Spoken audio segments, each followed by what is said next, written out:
reason Kavanaugh is being taken down is because the deep state, which relies heavily on the Democrats, is terrified of military tribunals. We are still in a state of war. Technically, the United States is in a state of war. Technically, and this is why people should go look at the 3-minute exchange between Lindsey Graham and Kavanaugh. It is legal right now for military tribunals to take anyone who is considered an agent of a foreign power and try them under a military tribunal rather than in a U.S. court of law. I think that is the bottom line. Kavanaugh is about helping Trump take down the deep state.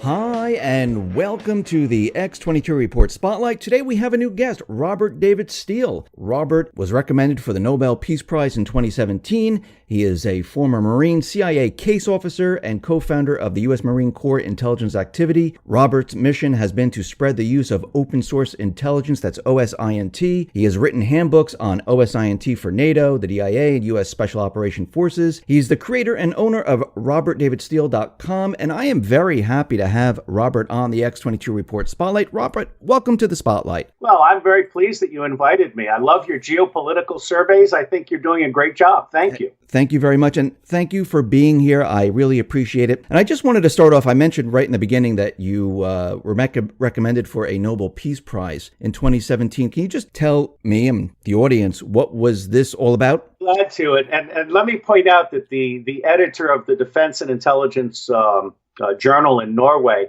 recommended me in an article in which he said the Nobel Peace Prize was shit. So let's have a little context there. He had a very long, powerful critique of the Nobel Peace Prize, which has been politicized and diminished. I mean, they give it to war criminals now. So me being recommended for the Nobel Peace Prize might sound nice. It's absolutely not going to happen. But the reason I was recommended was because I migrated from open source intelligence to open source everything engineering. And working with guys like Dr. Marcin Jakubowski, who's the creator of the Global Village construction set, we've documented that you can lift the 5 billion poor at 10% of the cost of the prevailing Western model. A John Deere tractor, for example, costs $250,000 and has secret software that it won't allow the farmers to repair. So they extort money from the farmers for every repair. There's actually lawsuits about right to repair. An open source tractor with exactly the same functionality, which can be repaired in the field by the farmer, is $25,000, 10%. So we're at the tail end of a Western industrial financial system that has basically taken 90% of the cost into legal and banking fees. And the 10% that it actually costs to do stuff is lost sight of. So that's why I was recommended, because I could literally bring the whole world up at 10% of the cost of the Western paradigm. And Putin now is talking about a post-Western economy. China is talking about a post-Western economy. They have not grasped the concept of open source everything engineering yet. If we did it right, every university would have an open source innovation lab, and we would have all 9 by 27 of the open sources. It's not just software and hardware. It's also provisioning, which includes open source energy, open source water desalination, open source food. So there's 9 major categories of open source. Each one has 3 subcategories. There are many, many more. Bottom line, we can do it, but and we can solve all 17 of the Sustainable Development Goals within 10 to 20 years at 10% of the cost of the prevailing Western model. That's why I was recommended for the Nobel Peace Prize. The reason why people or countries or corporations aren't embracing the open source, what happens with patents and things like that? I mean, do they lose all that? Is that the problem? It's a really good question. It's a very, very important question. Here's the bottom line, and Bill Binney's a friend of mine, and if you haven't interviewed him, I can certainly connect you. Binney is to NSA as I am to CIA. Machiavelli said it best. You know, the old system, everyone who's invested in the old system has everything to lose from a new system and nothing to gain from abandoning the old system. You know, our president, Donald Trump, has said it well. The system is rigged. Not only our political system, but our banking system, our legal system. I mean, I love Matt Taibbi. He's written two enormously important books. One was called Griftopia, in which he talks about the merger between political and financial crime, particularly in the United States, but also in the United Kingdom and everywhere else. And then his second book was called The Divide, how we have one legal system for the rich and one legal system for the poor. So there's a 1% legal system where Jeffrey Epstein can get away with pedophilia, run amok, and tunnels and video channels, 16 video channels. He had 16 separate video channels into the caves under his island where there were different kinds of pedophilia going on. And he just spent $20 million burying all of that. And then you have the justice system for the poor. Let me tell you, the justice system for the poor, I'm the chief counsel for the Judicial Commission of Review on human trafficking and child sex abuse. And one of the things we've learned is that the legal system for the poor is optimized to literally harvest children, to monetize children into adoption schemes that are kept secret so that the pedophiles that buy the children are protected. And it's also designed to harvest estates from the elderly.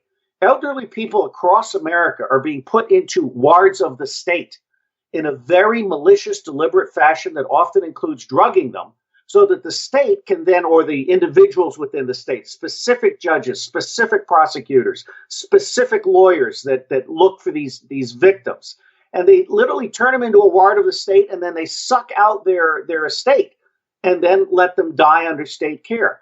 So this legal system for the poor is actually a legal system against the poor, not for the poor.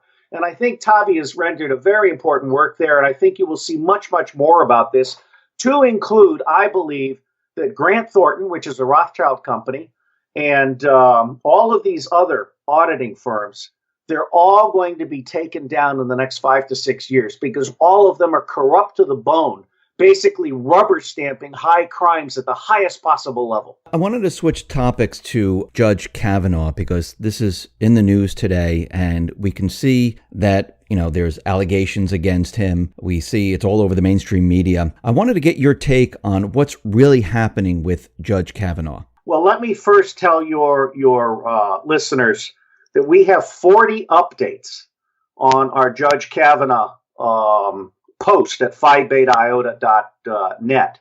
And the tiny URL is bothright-move on. Bothright-move on. Here's the bottom line. I'm a former clandestine services case officer. I've worked with a program manager for CIA mind control. I'm very familiar with the way in which CIA and the Mossad have been basically using child prostitutes and using mind control against people and so forth. Bottom line here is that Judge Kavanaugh is guilty of lies of omission. It's quite clear that he drank heavily, that he did underage drinking, and that he occasionally blacked out. So he lied to Congress by omission. I'm not sure you can actually say that he's done a lie that disqualifies him from being a judge on the Supreme Court. I have reservations about Judge Kavanaugh because of his Patriot Act and his legalizing torture and several other things. However, the manner in which he has been treated has swung me completely over to his side in terms of let's confirm him and move on. Blasey is a whole bag of worms. She has been caught in multiple lies, all of which have been documented at this tinyurl.com/bothright-move on. She is lying about all of the details, and she is particularly lying about whether Kavanaugh was ever involved. The polygraph examination that they talk about never, ever mentioned Judge Kavanaugh. That polygraph is also something she is specialized at defeating. She's actually got a track record as a psychologist, and she lied about being a research psychologist, and they were very quick to clean up her Stanford website. Stanford and Yale, by the way, are the two ends of the evil empire in terms of universities supporting the darkest side of the CIA. Okay, Yale was into mind control and Nazi experiments from day one, and Stanford is the other end of that axis of evil, of universities doing the darkest things for the CIA and the Pentagon. Cats, let me say I give Senator Feinstein a clean bill of health. I don't believe Senator Feinstein leaked the memo. What we have since learned is that Katz, the lawyer, almost certainly is the one who leaked the memo, and she also did not tell Blasey that Blasey had privacy options. The committee bent over backwards to give Blasey the option of being interviewed in California by members of the committee and staff, and Katz, who I believe should lose her law license. Katz did not communicate these options to Blasey. Now, it goes further.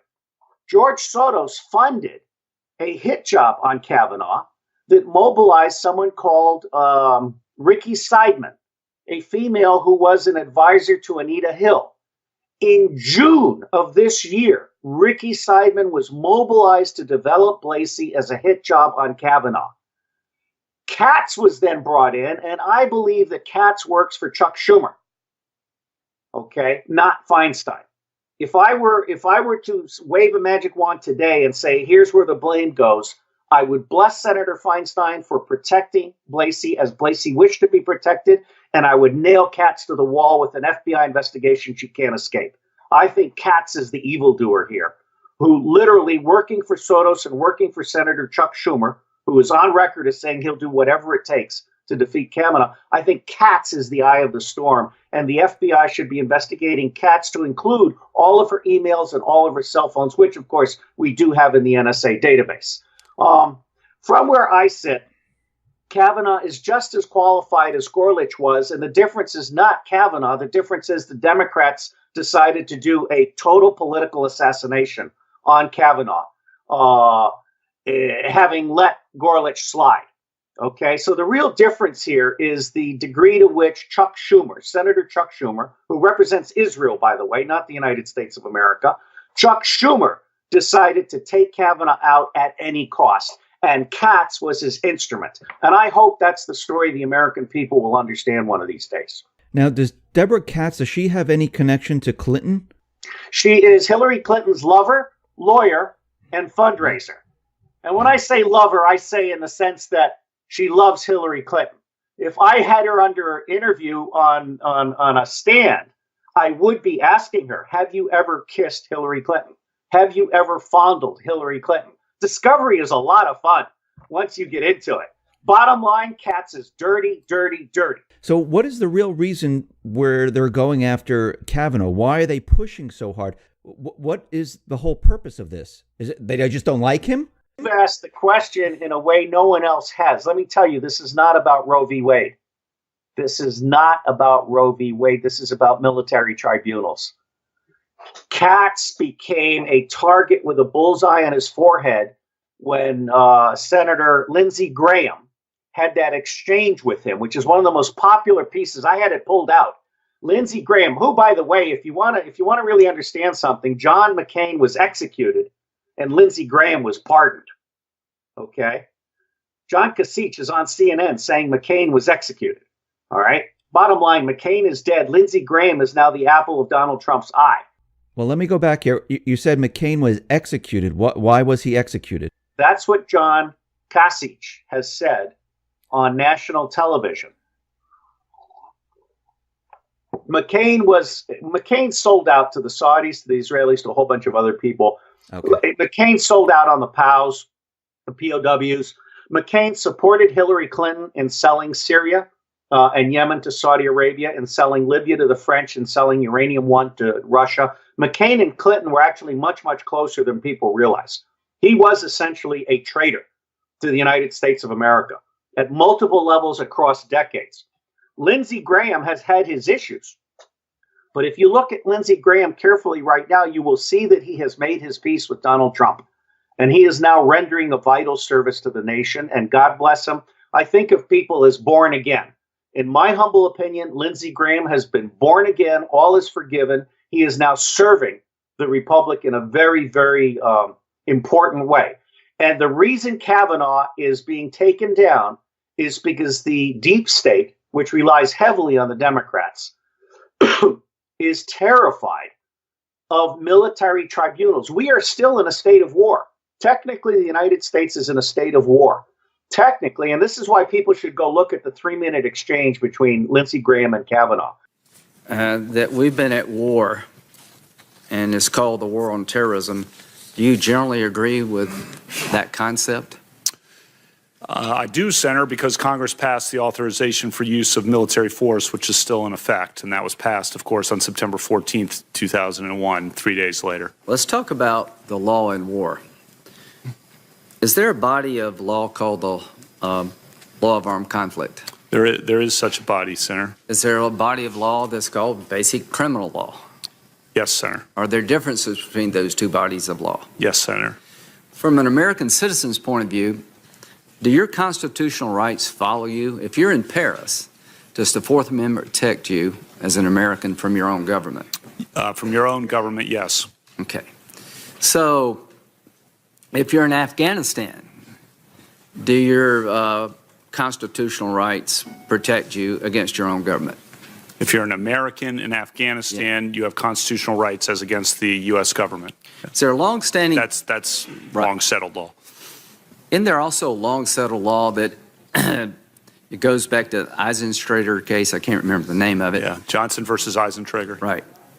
That American citizens who collaborate with the enemy have considered enemy combatants. They can be. They can be. They're sometimes criminally prosecuted, sometimes treated in the military. Well, let's talk about can be. I think under Supreme Court precedent. Right. Yeah. There's a Supreme Court decision that said that American citizens who collaborated with Nazi saboteurs were tried by the military. Is that correct? That is correct. I think a couple of them were executed. Yeah. So if anybody doubts, there's a long-standing history in this country that your constitutional rights follow you wherever you go, but you don't have a constitutional right to turn on your own government, collaborate with the enemy of the nation. You'll be treated differently. What's the name of the case, if you can recall, that reaffirmed the concept that you could hold one of our own as an enemy combatant if they were engaged in terrorist activities in Afghanistan? Are you familiar with that case? Yeah, Hamdi. Okay. So the bottom line is, I want every American citizen to know you have constitutional rights, but you do not have a constitutional right to collaborate with the enemy. There's a body of law well developed long before 9/11 that understood the difference between basic criminal law and the law of armed conflict. Do you understand those differences? I do understand that they're different bodies of law, of course, Senator. Okay. If you're It is legal right now for military tribunals to take anyone who is considered an agent of a foreign power and try them under a military tribunal rather than in a U.S. court of law. I think that is the bottom line. Kavanaugh is about helping Trump take down the deep state. I think Roe v. Wade is settled law. And I don't think Roe v. Wade is something we want to fight about, particularly as Donald Trump tries to unify the nation over the next 6 years. So for me, I think you've asked a very important question. I think the answer is because Kavanaugh will be the swing vote on military tribunals. Do they need Kavanaugh confirmed for the declassification of FISA, the 302s, and the text messages? No, absolutely not. In fact, the Department of Justice and the Federal Bureau of Investigation are digging their grave ever deeper. The Democrats completely violated the separation of powers in telling state and FBI to not release anything. They're totally wrong. The president has all of the authority he needs to mandate the declassification without a single redaction. What the redaction is going to do is fry Barack Obama and Hillary Clinton, as well as Loretta Lynch.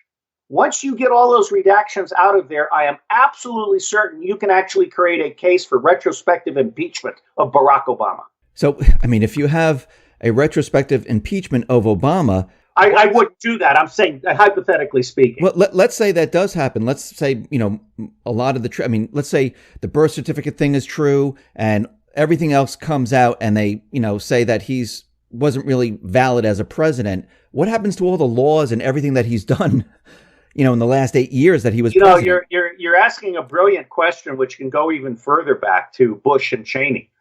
Okay.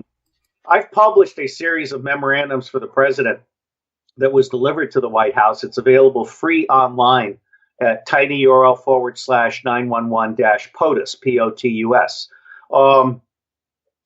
And the bottom line on 9/11 is that it was commercial insurance fraud dressed up as terrorism. We knew, and I'll just give you one sentence on this since this may not be on your agenda, but we knew in 1988, 1989 that the Twin Towers were condemned. And Governor Pataki in New York and his counterpart in New Jersey made a deliberate decision to collaborate with Bush Cheney to plan for a future controlled demolition dressed up as terrorism that was forbidden by the EPA because of the asbestos and all the toxic chemicals and so forth. So people can read the 28 memorandums at tinyurl.com/911-POTUS, P-O-T-U-S. And I'll leave it at that. But what I want to say to you is essentially, we've been going back as far as Ronald Reagan. We've been in a state of unlaw. We've been in a state where executive power and the use of the continuity of government, the super secret program within the intelligence community, Dick Cheney basically created a shadow government using continuity of government, a super secret program, which I've been affiliated with in a very indirect way. And he's basically been doing things illegally off the books. And so it's not just Barack Obama.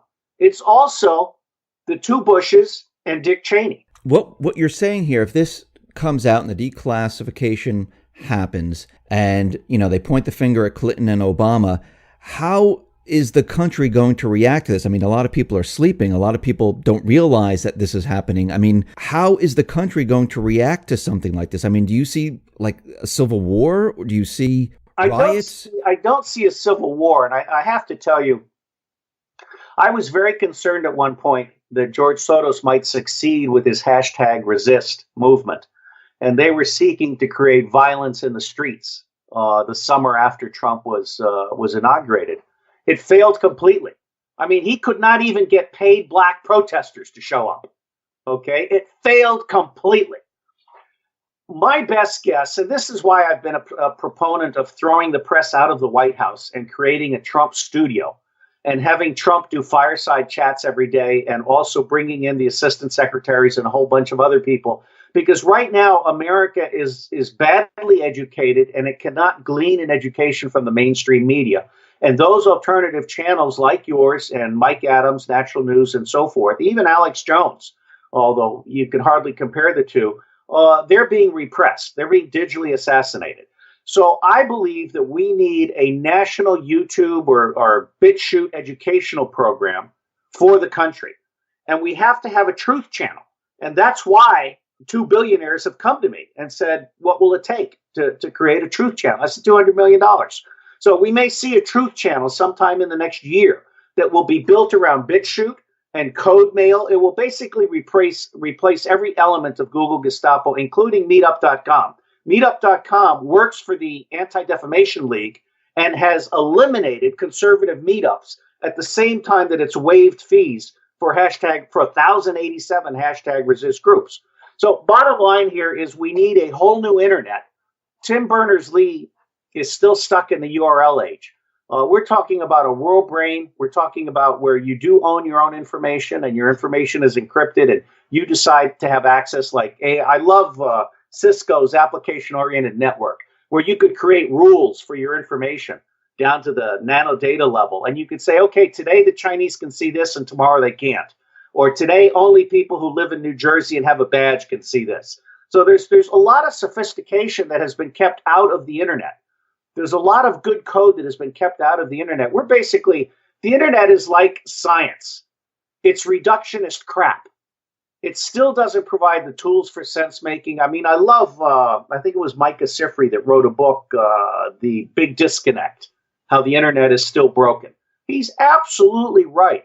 The internet is not designed to empower the public. It's not designed to protect the public, and it's not designed to help achieve direct democracy. So what these two billionaires are talking to me about is something that goes to direct democracy. And let me just end by making a point. Not only is Trump being screwed by Twitter, they've dropped him down to 40% of his previous reach, but he's not using polling well. When my friend John McAfee does a poll, he gets back 47,000 answers. So Trump could literally be doing direct national ballot access. Should we leave NATO? Should we throw the UN out of New York? Should we close all our military bases overseas? There are so many things where Trump could be getting power from the public just by bringing the issue up. So I'm very, very excited about the possibilities. And by the way, if I did have a truth channel, alternative media channels like yours would literally be pride of place on a dashboard. You would have your own icon, and we would be waiting you and giving you the kind of multi-million person access that you deserve. Well, thank you very much. You mentioned the term hashtag Google Gestapo, and you coined this phrase a while back. And since, you coined the phrase, we're seeing, and you mentioned this just before, Twitter, YouTube, Reddit. They're shutting down many different channels one at a time, many at once. WordPress.com shut down Fellowship of the Minds over Sandy Hook. Okay? And you can't even mention that SH word anymore, or the ADL will shut you down in YouTube. So for those who want to read the memorandums that the president received and the Secretary of Homeland Security, they can go to tinyurl.com/sh-POTUS. Okay? I've asked 161 questions. I've made no assertions. I've asked 161 questions based on the memos from a whole bunch of other people.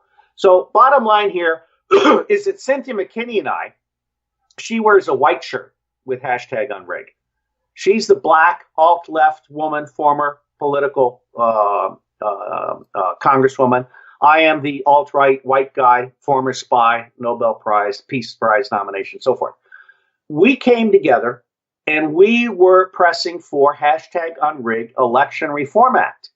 And one of the things I did to honor Cynthia was put up a plan for a billboard that would force every congressman to choose between the United States and Israel. And that immediately attracted the ADL. I speculate that we are in the top 10 of the ADL hit list. Okay, I'm trying to work my way to number 1 over the next few years. What they did, they killed us 6 ways in 90 days. We had a $500,000 program. They killed us 6 ways in 90 days. They created a media hit job on sex slaves on Mars. That's David Brock and Media Matters. That was after a 2-hour interview on pedophilia with Alex Jones, which they did not want anyone to pay attention to, because I will tell you there are a lot of people that are going to be taken down for pedophilia in the United States over the next 6 years. A lot. Elites. Not just movie stars, but judges, prosecutors, governors, vice presidents. Okay? Joe Biden is on a list. That's why he's not viable for 2020. If he runs in 2020, the pedophilia monster is going to come up and eat him, which is why Elizabeth Warren is feeling very comfortable that she might have a run at. But they did a media hit job. They had a 90-day defamation campaign that included a conspiracy of 400 people writing to PayPal and to Indiegogo, trying to cut off our thing. They had trolls report us as a pornographic website to Kaspersky and Norton, and I was able to get that fixed. They had Meetup cancel our $77,000 paid professional program. We were paying $77,000. And Meetup canceled 435 professional meetups in each of 435 congressional districts at the same time that they were waiving fees for 1,087 folks. And then there were a couple of other things. And so I wrote an article, which people can find at tinyurl.com/Google Gestapo. That's when I started to notice that all of these folks, including Reddit and even PayPal now, PayPal just canceled Alex Jones. PayPal canceled WikiLeaks prior, okay? So we can't rely on any of these people to honor the First Amendment or even to honor Title VII. Title VII is the anti-discrimination law, okay? These people are all in violation of Title VII. I'm sorry if I'm talking too much. Let me stop and turn control back over to you. No, that's fine. But let me just ask you this. We see them continually bringing down channels, accounts, and they're trying to censor as many people as possible. Is there going to come a point where the people are going to say enough is enough? Already I think Trump is setting up a meeting with these tech companies to discuss, what they're doing and what's happening here. Are they a little nervous about this? I think they're arrogant. I think that they're making a serious mistake. I have 2 CTOs, virtual CTOs. One of them is Stephen E. Arnold, who wrote the book on Google back in the 90s. He's now written the book on Amazon. These people are absolutely convinced they can't be replaced, but they don't understand that they are so deep into legacy data centers that the next big thing is going to bury them. Now, the single best idea I've heard so far is to, and please don't laugh because I know they have issues, but the single best idea I've heard is to have the president order the U.S. Post Office to provide every citizen with free email and a complete spectrum of social media town hall services. Make this a national program that is free to everybody. Would this be controlled by the government then? No, it's a really good question that you raise. And one of the things I told the billionaires is that I wanted to have a national legal summit to bury Google Gestapo in massive class action lawsuits. And I also want to have a national technical summit to talk about how you can create this without having the government control it. One of my favorite people in all the world is Kalia Young. She's known as Identity Woman. And she taught me years ago about the inalienable rights of anonymity, identity, privacy, and security. And I'm proud to call John McAfee my friend. And I have several other world-class blockchain people who are in my little orbit and waiting to be mobilized. So what we're looking at is use the post office, which, by the way, the post office is also an option for killing all the cell towers. The post office has an office in every neighborhood, and you could literally start creating a mesh network out of that. So there are a lot of different things that could move forward. The bottom line here is that information is like air, and we should not be allowing Google Gestapo to censor, manipulate, and digitally assassinate information. And that's what they're doing. I wanted to go back to, you mentioned Sandy Hook, false flags, 9/11, and I wanted to get your take on why the deep state uses false flags. Why do they need to push these type of events? What's the whole purpose of these? I mean, let's start with the fact that I ran a false flag for CIA. I've said that as a matter of record. Okay.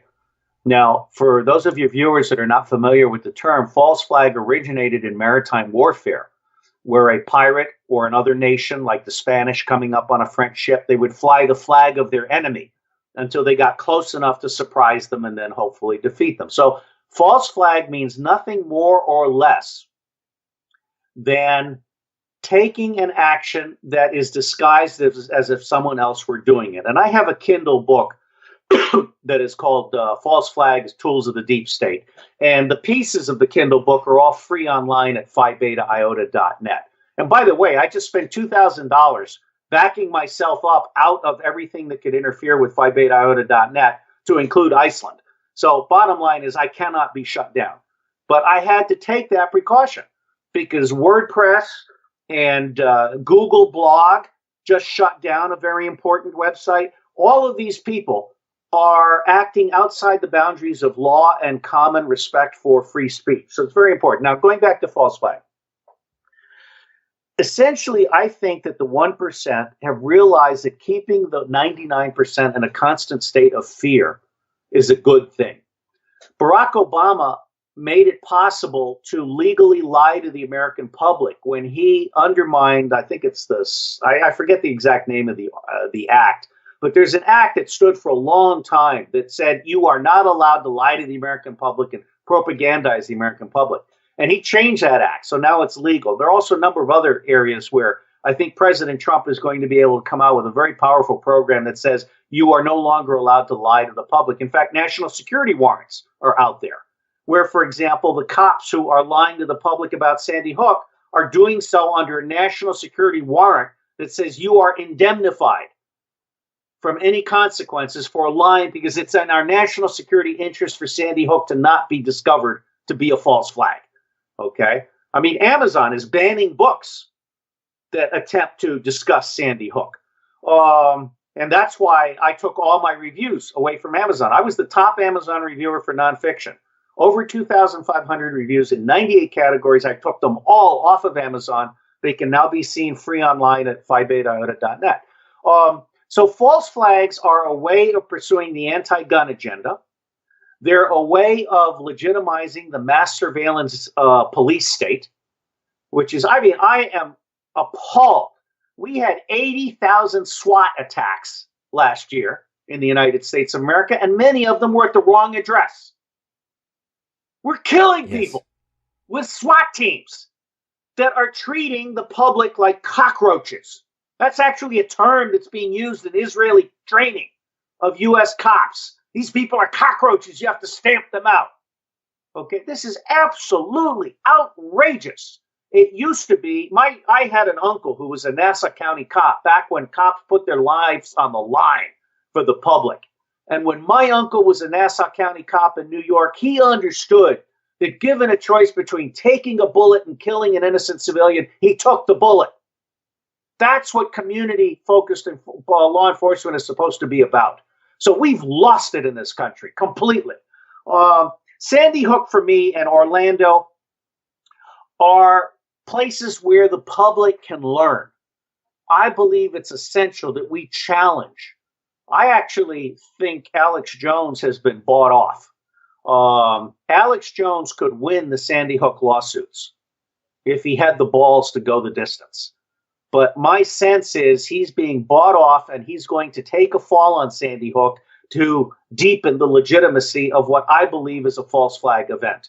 The FBI is on record as saying no one died in Newtown in 2012. Okay, and I'm really very impressed by the memorandums that were submitted to me. I modified it in my letter of transmittal to President Trump, who got the volume on the 8th of September. I wasn't comfortable with the absolute assertions in all of the memorandums, so I modified it to turn it around into 161 questions.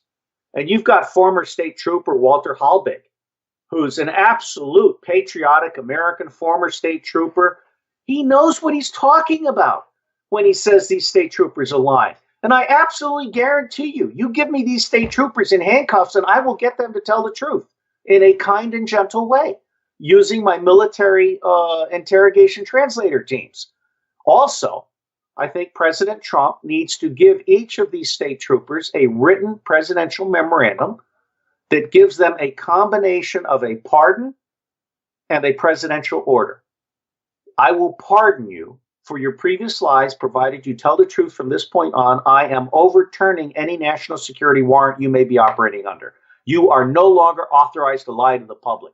If President Trump does that and we have a Sandy Hook conference, it is going to blow this country up in a positive way. Yeah, I agree.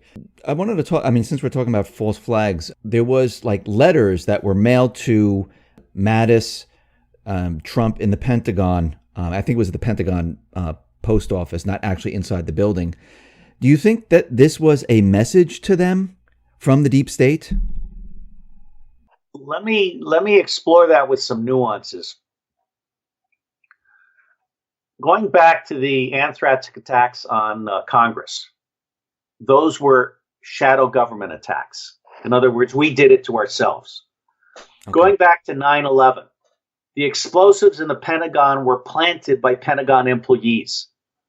Barbara Honegger, who was a special assistant to the beloved Ronald Reagan, has done a wonderful memo on how the whole Pentagon explosive thing was an inside job. Okay, the holes that were blown in the walls were blown outwards, not inwards. There was no debris. I've cleaned up after aircraft accidents, and you have body parts and luggage and seats everywhere. Okay. There was one airplane that was blown up on the helicopter landing site. It was provided there by the Pentagon to be blown up. So I would say to you that with absolutely no knowledge of all of the specifics, if I were to be giving my investigators guidance right now on those three envelopes, I would say start with the premise that this was an inside job, that the shadow government is seeking to cause alarm. Now, I believe President Trump, for all of his warts, and like me, like all of us, maybe not you, but he has warts, okay? But he is a gift to this nation because he is not part of the deep state. And this New York Times attack on him from his dad channeling money and trying to avoid taxes and all of this stuff, these people are desperate. They're trying to do everything they can to take Donald Trump down precisely because he is not their boy, the way Hillary Clinton would have been their girl. Okay? I mean, I think America is at a turning point in its history. I've reviewed a number of books on information pathologies, and there's one particularly called The Cheating Culture. America has become a cheating culture. Everyone is cutting corners. I mean, I've got bronchitis, and Giant Pharmacy couldn't give me the Z-Pack because the new pharmacy company that they've got supplying drugs is cheating. They're basically saying, no, we can't give you Z-Pack. You have to take this lesser generic. Well, I will tell you for a fact, this lesser generic is not doing the job. I'm going to have to go get another prescription and go to CVS for my Z-Pack. People are cutting corners everywhere, and it's killing the nation. We've lost our integrity. So from where I sit, Trump has really taken a beating, in part because all of the economic things that he's done have not been properly promulgated to the public. And there's no comparison between NBC and CNN. I mean, NBC is a vaster, bigger, better network, but they're not doing the job. They're not promulgating what is it that has changed and been improved. The economy is getting better. There are fewer immigrants. We're bringing companies back. We're trying to elevate people to $15 and more. I mean, Amazon is a predatory company. When Amazon raises the minimum wage to $15, something important has happened. Okay? This is really good news for America. Now, you still can't get by in this country for less than $50,000 by and large. So people are still having to do 2 jobs, 3 jobs, and so forth. So let me stop talking and come back to you. I think the envelopes were an inside job. That's my bottom line. And do you think this is a message to Trump and those? I mean, why would they do this? What would be the purpose of it? There's no explaining. I'm really uncomfortable trying to speculate. I think the other thing that I'll say is that I learned long ago when I was overseas and I was working with drugs and money laundering and all of this stuff. There's no such thing as one U.S. government. There is no monolithic U.S. government. In fact, I've written a very popular post called The 7 CIAs. And I outline how there's a White House CIA, a Wall Street CIA, a Saudi CIA, an Israeli CIA, there's a drone CIA, and then there's kind of the normal CIA, which is all of the people that work out of cubicles and pretend that they're doing something useful, which they're not. Okay, CIA is largely worthless. I mean, I still love CIA, actually. I want to resurrect it, but not in its present form.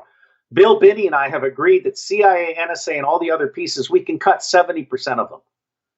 And then we consolidate all of them into a single consolidated central intelligence agency that has a SIGINT directorate and an imagery directorate and so forth. And then we have the open source agency over here, which is what I've been doing my whole the last 30 years against strong CIA opposition. They actually spiked stories about me in Time and AP. The last thing they want me to become known is known. And it's the alternative media that brought 2 billionaires to my door. So God bless you, alternative media. You've actually given me a voice, which is wonderful. So what I'm trying to say to you is that there are people within the deep state and the shadow government who will go off the reservation and do stuff because they think it helps. You also have secret societies. You have the Freemasons, the Knights of Malta, and Opus Dei. Those are the big 3. And then you have the Zionist Zionim, which is 90% good people who think they're being good to Judaism and 10% absolute core evil who believe that we're all shiksas who can be screwed and thrown aside and do anything, okay? So what I'm saying is that there are elements, there are stovepipes within the U.S. government. This ricin thing needs to be properly investigated. And one of the problems with the FBI is it's a theatrical agency. People forget the FBI was founded by a pedophile. Okay, J. Edgar Hoover took small children from the mafia as gifts. I think it was small boys was his preference. Okay, so let me just make a point. I believe ever since J. Edgar Hoover created the FBI, there have been there's a stovepipe of pedophiles all the way up to the most highest rank in the FBI. Just like there's a stovepipe of Freemasons, just like there's a stovepipe of Opus Dei and Knights of Malta. So that at the end of the day, the FBI has 4 chains of command, not 1. Am I explaining this concept? Yes. All right. So I mean, the FBI needs a complete root canal makeover. And you won't get there unless the president decides, and I think he would do this in his second term. In Donald Trump's second term, my hope is he will close all of our military bases overseas, leave NATO, throw the UN out of New York, and clean up the government. And that will include an end to federal income tax. All taxes should be collected at the state and local level. The federal government should present a balanced budget to the states, and the senators should represent the states, not the mob. And then that money should be a portion of the federal government only for those things that the federal government can do on behalf of all states. Law enforcement needs to be returned to the states. Do you think there's going to be military tribunals? Graham brought this up when he was interviewing Kavanaugh. We mentioned this already. Do you think this is actually going to happen? The short answer is yes, based on what I've seen. I am not in favor of Guantanamo. I think we should have given Guantanamo back to the Cubans. Guantanamo has had a multi-million-dollar facelift. It's got an entire battalion of military police that was put in a couple of months ago. Guantanamo has been taken from being a terrorist dump to being a Marriott courtyard for elite traders. And so my gut feeling is that, yes, we are going to see some military tribunals. Now, there's some question as to whether all of the sealed indictments actually exist or not. I'm inclined to believe that they do exist, but that most of them will not be acted on. If you've got 10 to 30,000 people that comprise the deep state, and you can inform 25,000 of them that there's a sealed indictment that will not be opened if they shut up and stay out of the way, you've just gained huge leverage over the last 1,000 or so, who is really the nut here, okay? I still hold out great hope for America the Beautiful, and I hope I haven't gone on and talked too long in response to your questions, because I think you've asked really good questions. America the Beautiful is one word away from being America the Great, and that word is integrity. We lack integrity at the highest levels across the board. That's what I want to put back in, and that's why #unrig is so important. Donald Trump is making a fundamental mistake in not pushing election reform, because if he pushed the Election Reform Act, he would mobilize the independents, the libertarians, the Greens, Justice, Working Families, which came out of Acorn, but we'll let them have that, okay? There is every reason to bring the American people back into the American government, and that's Donald Trump's one big failure in his first 2 years. He has not offered a fair deal to every American so that the last 2 years of this term can include all Americans having a voice and vote. Robert, thank you very much for being on the X22 Report Spotlight. I really appreciate it. Once again, how can people see your work? I'm grateful to you for the exposure. The easiest, the blog is phi-beta-iota.net. You can just look up Robert David Steele and you'll get right to it. I was able to finally delete the 2 Wikipedia shit pages on me. So if you look up Robert David Steele, you'll get to everything. And of course, I would be glad for donations because I've just had to spend a lot of money making sure I can't be shut down. Okay, I'll put all the links at the bottom of the video, make it a lot easier for people to go right over to your site. Thank you once again for being on the Spotlight. I really appreciate it. Well, thank you. And if there's anyone I know that you'd like to interview, count on me to do that. Okay, fantastic. Thank you. All right. God bless you.